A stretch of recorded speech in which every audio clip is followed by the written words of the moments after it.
Hello. Hello. Hey. It should be that close. Yes. The plan is to read this one poem, which makes me very shaky, and then to read a little bit from the Descent of Alette, and a little bit more from Songs and Stories of the Ghouls, and then some new work. How does that sound? Yes.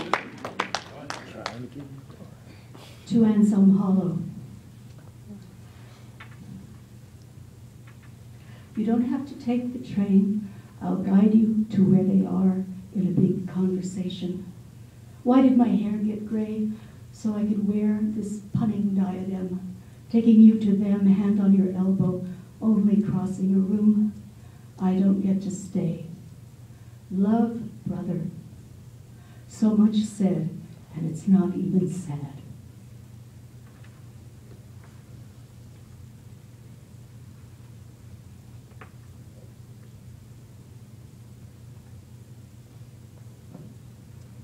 I stood again on the platform of the station where the snake sleeps, stood near the snake herself, in the shadows there, thinking.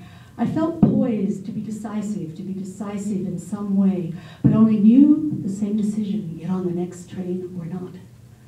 The snake, the sad snake, opened bleary dark, gold-ringed eyes, crusty, sticky around their edges, opened eyes and opened mouth. I'd never seen her awake, extended a black tongue and said in a woman's whisper, when I was the train, flesh and blood took you to your destination, to your life, carried you through your life. Flesh and blood were your life, flesh and blood were your time. A soul was not so naked, so pained and denied, abused and denied when I was the train. You're not big enough, I said to her, not big enough to be a train. She ignored me and repeated over and over, when I was the train, when I was the train, when I was the train, until she finally fell asleep again. What have we to do with a tyrant, said a woman. He somehow keeps us here. But in my life, I must have my life, must squeeze my life out of being here, must be here since I am. She was crying, a dark woman, large-faced, comfortably fleshed out. Her eyes shut the tears in, then opened again. A life gets closer to being over. You've only done what he makes you do because he says what a life is, and yet something else goes on. For example, when I curve my arms just so I am a grotto of diamonds.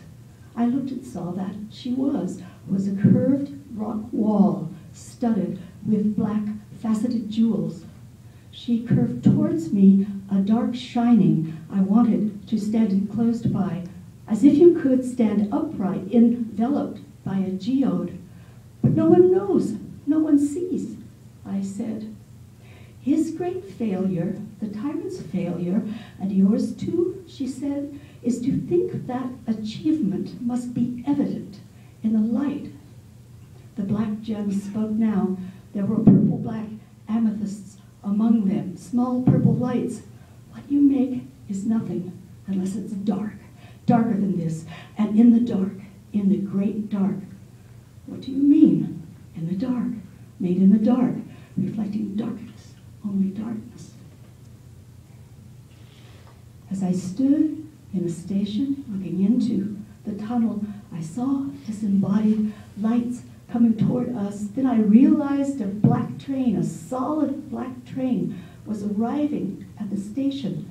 It stopped, the doors opened, I entered and sat down, and then a voice announced, this particular train will leave the subway for another, deeper, unilluminated place where all is uncharted. If you want to travel with us, listen first.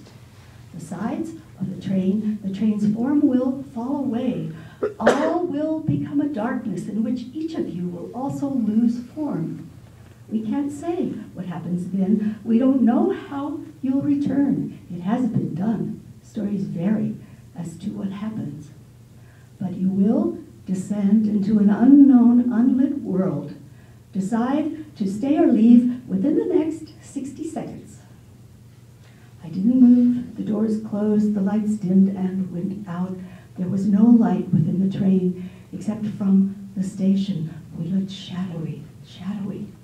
Then I felt my flesh tingle. I looked down and saw that my flesh was starting to disappear. I became a shadow, literal shadow. We, inside this train, were all shadows, but with eyes bright, still bright. And then our eyes, too, became shaded. Their moistness became matte. Their whites gray. The train began to pull away. As we pulled out from the platform, there was opaqueness of a tunnel, and then a last thing, perhaps a power station, a lit-up power station, all light bulbs, and a Rector set of light bulbs. It lit up a little, a few feet of the dark. The starkness, the powerlessness of the electric light terrified me. Was this the outermost edge of the subway? These are last lights. We are leaving. Train pulls away. Where are we going? Will I be there? Who am I now? Going into true night, endless night, and the train has dissolved, its sides fall away. I am floating. There is nothing but the dark everywhere around me, and my mind is still there somehow. Suddenly weightless, I am weightless, set free, and my bit of mind seems to drifts in blackness, as on a small, obscurely green basil leaf on a leaf or a pebble, a piece of black lettuce, like a temple, tiny and nearly transparent. My mind floats, but ever downward. I floated down in darkness among the other bodiless people from the black train, heard their whispers. I feel so light, so empty of heavy thought. They said, I feel so unbounded. So we rode soft air like leaves falling, but with no notion of any ground to fall to. Then an old man's voice began to sing.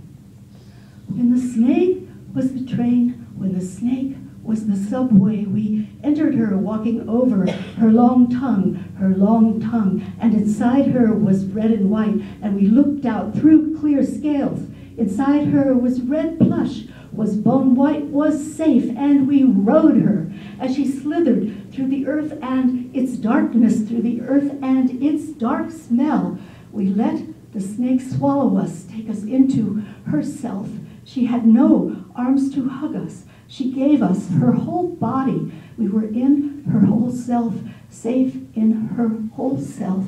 When a snake was our mother, when a snake was our train. That was pretty.